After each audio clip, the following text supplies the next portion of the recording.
खिड़कियों पे बारिश जोर से पड़ रही थी। माया एक आरामदायक कैफे में बैठी थी। उसके मग से भाप निकल रही थी। उसने अपनी घड़ी देखी। फिर से वो कहां था? उसे देर हो गई थी, बहुत देर। रायन, उसका सबसे पुराना दोस्त, उसने फोन किया था घबराहट में। उसे उससे मिलना था अभी। जोरदार बादलों की गड़गड़ाहट, दरवाजा खुला। तूफान के सामने एक परछाई। रायन, उसका चेहरा पीला पड़ गया था। उसकी नजरें कमरे में इधर उधर घूम रही थी। उसके हाथ में एक पुरानी चमड़े की नोटबुक थी। ये गंभीर था। माया, उसने धीरे से कहा, मुझे कुछ मिला है, कुछ बड़ा। उसकी आवाज धीमी थी। उसने अपने कंधे के ऊपर देखा। क्या कोई देख रहा था? वो उसके सामने वाली सीट पर बैठ गया। नोटबुक उनके बीच में रखी थी। एक भारी राज। क्या है रयान? माया ने पूछा। उसकी आवाज धीमी सी। क्या हो रहा है? वो हिचकिचाया। उसकी उंगलियां नोटबुक पर कस गई। ये मेरी मां के बारे में है। वो बारिश में जल्दी से माया के अपार्टमेंट में पहुंचे। हवा में बेचैनी थी। रयान ने मेज पर नोटबुक रखी। उसका चमड़ा फटा हुआ था। पन्ने पुराने होकर पीले पड़ गए थे। उसने उसे ध्यान से खोला। रेखाचित्रा, बारीक जटिल रेखाचित्रा, इमारतें, परिदृश्य, प्रतीक। वो अनजान थे, फिर भी अजीब तरह आकर्षक। ये रेखाचित्र, रयान ने कहा। उसकी आवाज कांप रही थी। ये सुराग है। सुराग की वो कहां गई? रयान की मां, जब वो छोटा था तब वो बिना किसी निशान के गायब हो गई थी। वो याद उसे अब तक सताती थी। वो उसके अव्यवस्थित अपार्टमेंट में गए। वक्त से भूली हुई चीजों से भरे हुए थे, हर एक अतीत की फुसफुसाहट। उसने एक डिब्बे में से एक फीकी तस्वीर निकाली। एक महिला जिसकी आंखें दयालु और मुस्कान गर्म थी। उसकी मां। वो ऐसे ही नहीं चली जाती, उसने कहा। उसकी आवाज भावुक थी, बिना कुछ कहे नहीं। भाग 5, ताला और चाबी। उसने एक चांदी का कलंकित लॉकेट उठाया। एक नाजुक शिलालेख उसकी सतह पर बना हुआ था। वो हमेशा इसे पहनती थी। उसने उसे खोला। अंदर एक छोटी सी चाबी एक फीकी तस्वीर के सहारे रखी हुई थी। एक छोटा रयान कैमरे पर मुस्कुरा रहा था।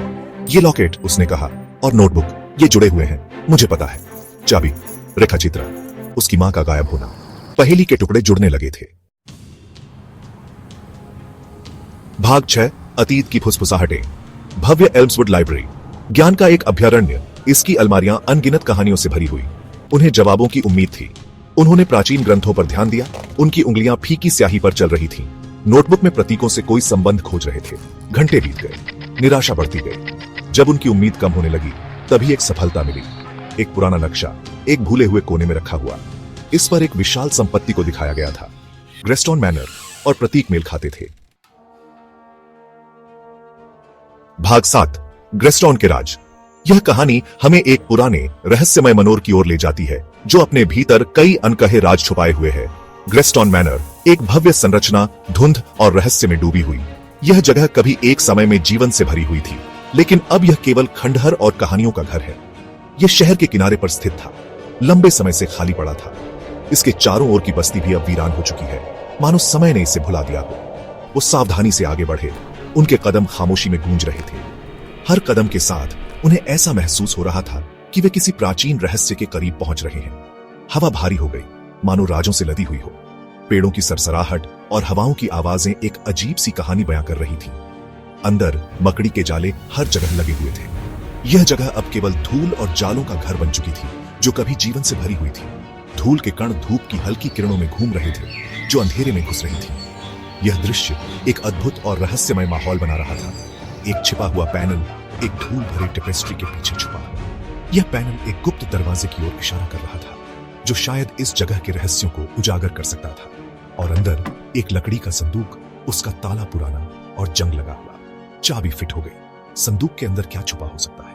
शायद यह उस रहस्य का हिस्सा है जो ग्रेस्टोन मनोर के चारों ओर फैला हुआ है। भाग 8, सायों का समाज। संदूक खुल गया, जिसमें दस्तावेजों और कलाकृतियों का खजाना था। यह संदूक वर्षों से बंद था और इसके अंदर छिपे रहस्यों को जानने की उत्सुकता बढ़ती जा रही थी। और एक चमड़े की जिल्द वाली पत्रिका।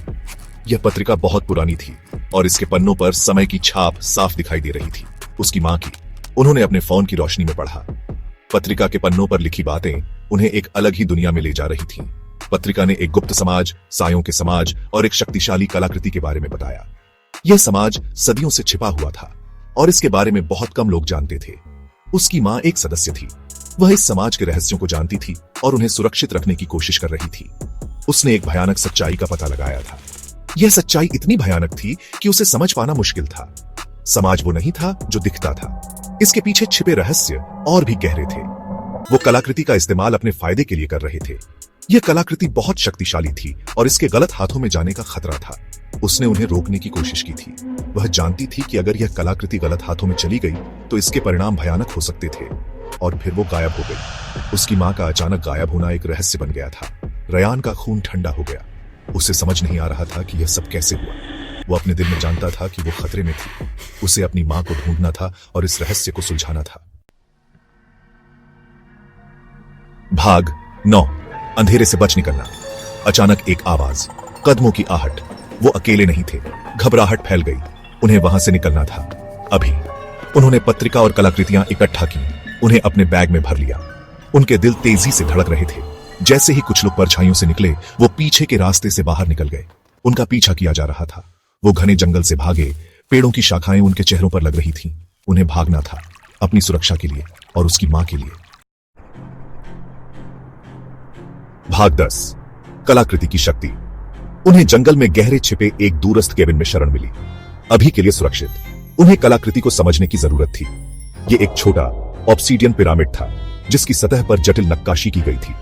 यह एक अनदेखी ऊर्जा के साथ गूंज रहा था। जैसे ही रयान ने इसे पकड़ा, वो दर्शनों से भर गया। प्रकाश की चमक, आवाजों की फुसफुसाहट। कलाकृति शक्तिशाली थी, खतरनाक, और वो जानता था भयानक निश्चितता के साथ कि साइयों का समाज इसे वापस पाने के लिए कुछ भी करेगा। उसकी मां सही थी। भाग 11। अभिभावक की वापसी। एक टहनी टूट गई। दरवाजे पर एक परछाई पड़ी। वो अकेले नहीं थे, कोई यहां था, उन्हें देख रहा था। दरवाजा खुल गया। चांदनी के सामने एक व्यक्ति खड़ा था, लंबा, भव्य, परिचित। मां, रयान ने हाँफते हुए कहा। उसकी आवाज अविश्वास से भरी हुई थी। ऐसा नहीं हो सकता। क्या हो सकता है? लेकिन वो थी, वो यहां थी, जिंदा।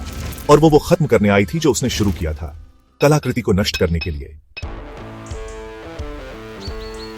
भाग 12। अतीत का सामना। सायों का समाज। उन्होंने उन्हें केबिन तक ट्रैक किया था। ठंडी आंखों और क्रूर मुस्कान वाले एक आदमी के नेतृत्व में वो कलाकृति चाहता था। एक तनावपूर्ण गतिरोध। धमकियां दी गई। हवा प्रत्याशा से भर गई। हिंसा अपरिहार्य लग रही थी। उसकी मां आगे आई। ये अब खत्म होता है, उसने कहा। उसकी आवाज शांत ताकत से भरी हुई थी। कलाकृति को नष्ट किया जाना चाहिए। नेता हंसा। मूर्ख महिला, उसने उपहास किया। तुम हमें हरा नहीं सकती। वो कलाकृति के लिए फुसफुसाया। लड़ाई शुरू हो गई थी। भाग 13। एक नया सवेरा। अराजकता फैल गई। केबिन गति के बवंडर में बदल गया। मुक्के चले, फर्नीचर टूट गया। कलाकृति एक भयानक रोशनी के साथ धड़क रही थी। अंत में यह शुरू होते ही खत्म हो गया। नेता हार गया। अन्य सदस्य रात में बिखर गए। उसकी मां ने कलाकृति को ऊपर रखा। हो गया, उसने कहा। उसकी आवाज राहत से भरी हुई थी। उसने अपनी आंखें बंद कर ली और कलाकृति टूट गई। वो शक्ति जो इतने लंबे समय से उनके जीवन को सता रही थी, चली गई थी। आखिरकार वो आजाद थे। एक नया सवेरा हो रहा था। भाग 14। एल्म्सवुड में आशा। यह एक नई शुरुआत का प्रतीक था। एक ऐसा समय जब सब कुछ फिर से जीवंत हो रहा था। एल्म्सवुड पर सूरज उग रहा था। शहर पर एक गर्म चमक बिखेर रहा था। यह एक नई सुबह थी, एक नई उम्मीद के साथ। बुरा सपना खत्म हो गया था। तूफान के बाद की शांति ने सबको राहत दी थी। उन पर शांति की अनुभूति हुई। हर कोई अपने दिल में एक नई ऊर्जा महसूस कर रहा था। वो शहर के चौराहे पर खड़े थे। रयान, उसकी मां और माया। उनके चेहरे पर मुस्कान थी और दिल में उम्मीद। एक परिवार फिर से मिल गया। आशा से भरा भविष्य। उनके लिए यह एक नई शुरुआत थी। उन्होंने अपने डर का सामना किया था। यह आसान नहीं था, लेकिन उन्होंने एक दूसरे का साथ नहीं छोड़ा। सच्चाई का खुलासा किया था। हर रहस्य ने उन्हें और भी करीब ला दिया और दूसरी तरफ मजबूत होकर उभरे थे। उनकी एकता ने उन्हें और भी ताकतवर बना दिया था। अतीत की फुसफुसाहट उन्हें घर ले आई थी। पुरानी यादें ताजा हो गई थी। जीवन एक यात्रा है, अप्रत्याशित मोड़ और पोगरोटों से भरी हुई। हर कदम एक नई चुनौती लेकर आता है, लेकिन वो इसका सामना एक साथ करेंगे। उनकी एकता ही उनकी सबसे बड़ी ताकत थी। साहस के साथ, प्यार के साथ, आशा के साथ। यही उनके जीवन का मूल मंत्र था।